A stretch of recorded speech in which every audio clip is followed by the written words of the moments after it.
सलाम आदाब। आज हम लोग बिस्फी की समस्याओं को लेकर के कुछ चर्चा करने वाले हैं। इससे पहले हरिभूषण ठाकुर बचौल जी हमारे यहाँ के विधायक थे बिस्फी के। उससे पहले डॉक्टर फैयाज अहमद थे।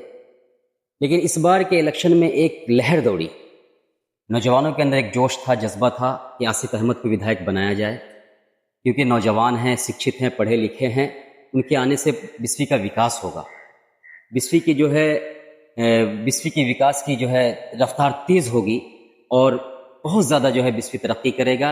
बहुत सारी चीज़ें, जो स्वास्थ्य का मामला है, बिजली का मामला है, सड़क का मामला है, पानी का मामला है, ये जितने भी जो है लोग की परेशानियां हैं, ये जो जितने भी मसाइल हैं, जितनी भी चीज़ें हैं, ये दूर होगी। इसलिए हम कलीमुल्लाह भाई से बात करना चाहेंगे कि क्या लोगों ने इस नज़रिए से जिताया कि उनके बाप के समय में यानी डॉक्टर फैयाज साहब के समय में विकास की रफ्तार इतनी तेज़ नहीं थी, हरिभूषण जी की टाइम पे भी इतनी तेज़ नहीं थी, लेकिन आसिफ अहमद को इस नज़रिए से जिताया गया कि बहुत तेज़ रफ्तार में बिस्फी का विकास होगा। क्या आपको लगता है कि विकास हुआ है? बिल्कुल।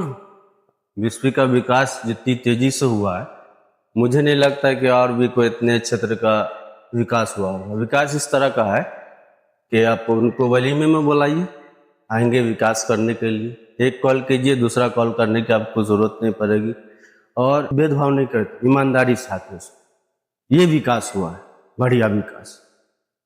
अच्छा, दूसरी बात ये कहना था कि बिजली का जो मामला है, अपने पूरे बिस्फी क्षेत्र के अंदर लो वोल्टेज का ऐसा मामला है कि पंखा नहीं चलता है, बल्ब ढंग से नहीं जलता, बच्चे जो है रात में तालीम हासिल, शिक्षा नहीं ले पाते हैं ढंग से, गर्मी से बेहाल हो जाते, सुबह नींद नहीं खुलती, स्कूल टाइम पे नहीं जा पाते बिजली की वजह से। तो ऐसा लोगों को लगा था कि जब विकास की रफ्तार तेज होगी तो बिस्फी के लिए बिजली की जितनी भी समस्या है वो दूर होगी। क्या आपको लगता है कि आसिफ अहमद जी के आने के बाद बिजली की समस्या दूर हुई बिस्फी में? दूर तो नहीं हुई, लेकिन और बढ़ गई है समस्या उनके आने के बाद। जहाँ तक वोल्टेज का मामला है, मिनिमम वोल्टेज जो है 180 आना चाहिए किसी भी सामान को चलाने के लिए। अभी वोल्टेज का यह आलम है अपने बिस्फी में कि दिन में 150 आता है और रात में आएगा 80-90। आप किसी से भी पूछ लीजिए कि 80-90 वोल्टेज पर घर का कुछ भी चलने वाला नहीं, पंखा तो दूर की बात है, बल्ब भी नहीं जलेगा। ये मैं पूरे क्षेत्र की बात करूँ, हम जिस गांव से बिलोंग करते हैं, पतौना की मैं बात बता रहा हूँ, पूरे पतौना में एक ट्रांसफार्मर लगा हुआ, और ट्रांसफार्मर की हालत इस तरह की है। ऐसा नहीं कि आसिफ अहमद साहब के टाइम में, पूर्व में जितने लोग भी गए, चाहे फैयाज अहमद साहब हो या हरभूषण ठाकुर बचौल जी हो, उस वक्त में भी यही हाल था, आज भी वही। ट्रांसफार्मर में इमरजेंसी हैंडल नहीं है, फेल है। अगर किसी को शॉक लग जाए या कहीं पे आग लग जाए तो बंद नहीं कर सकते। बिजली विभाग में फोन कीजिएगा तो आपका फोन नहीं उठेगा।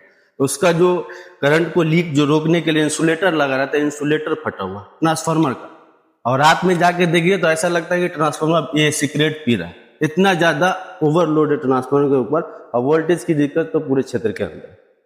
ये बिस्फी के अंदर जो स्वास्थ्य केंद्र है, स्वास्थ्य केंद्र का बिल्कुल अच्छा होना सबके लिए ज़रूरी है, ताकि जो भी लोग हैं, गरीब परिवार से लोग आते हैं, बिलोंग करते हैं, जिनको जाना पड़ता है प्राइवेट अस्पताल के अंदर जा करके वो इलाज कराते हैं, बहुत ज़्यादा पैसा उनको लगता है।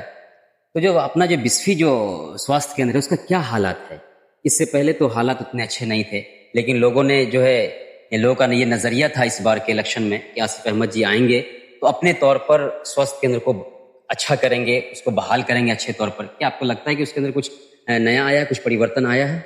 इस पर मैं कहना चाहूँगा, कुछ दिन पहले मेरा जाना हुआ था बिस्फी स्वास्थ्य केंद्र। वहाँ की जाके मैंने हालतों को देखा, और पूर्व में भी मैं जा चुका हूँ। उस वक्त की और अभी की हालत को जो मैं कंपेयर कर रहा हूँ तो 1% का भी कोई फर्क नहीं। वहाँ के डॉक्टर, जो भी लोग वहाँ पर होते हैं, वो पेशेंट को दवा लिख के नहीं देंगे। आपके घर में कोई प्रेगनेंसी का मामला है, स्वास्थ्य केंद्र में लेके जाइए, जो भी वहाँ पर नर्सें रहती है, जो भी दाई रहती है, वो बोलेंगे कि वहाँ जाइए दुकान पर, बोलिएगा कि डिलीवरी का दवा है, एक काले थैली में पैकेज बना रहता है, ला के दीजिए। मैं जब गया इस तरह का मामला हो तो मैंने वहाँ के लोगों को कहा कि आपको जो दवा मंगानी है लिख के दो, लेकिन वहाँ के स्वास्थ्य केंद्र के कोई भी लोग मुझे दवा लिख के देने के लिए तैयार नहीं है ना, मुझे लिख के दी दवा। ये हाल है स्वास्थ्य केंद्र। तो स्वास्थ्य केंद्र में भी मुझे लगता नहीं कि इस तरह का कोई बदलाव आया। बदलाव आना चाहिए, लेकिन बदलाव नहीं बदला है, तो सिर्फ चेहरा बदला है और नाम बदला है। बिस्फी की हालत बिल्कुल नहीं बदली, पहले जैसी है।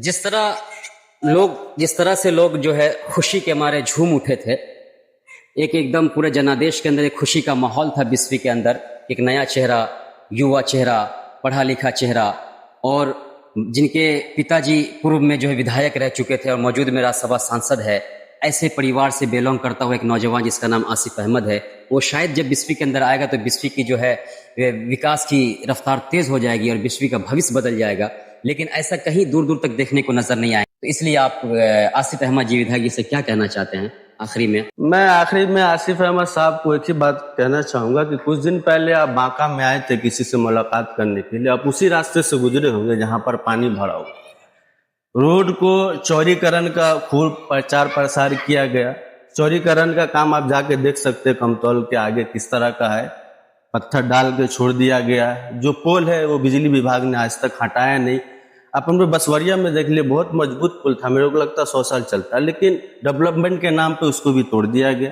और उसी के आगे चले जाइए बांका के अंदर, बांका के अंदर जाइएगा तो आपको 2 धार्मिक स्थल मिलते हैं जिनकी महत्व रखता है इलाके में।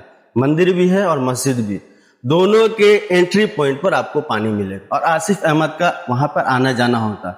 मेरा सिर्फ एक ही सवाल है, जब इतने मजबूत पुल को तोड़ा जा सकता है तो जो खैरी बांका के अंदर इतना जल जमाव की समस्या, तो ये आसिफ अहमद दूर क्यों नहीं कर सकते?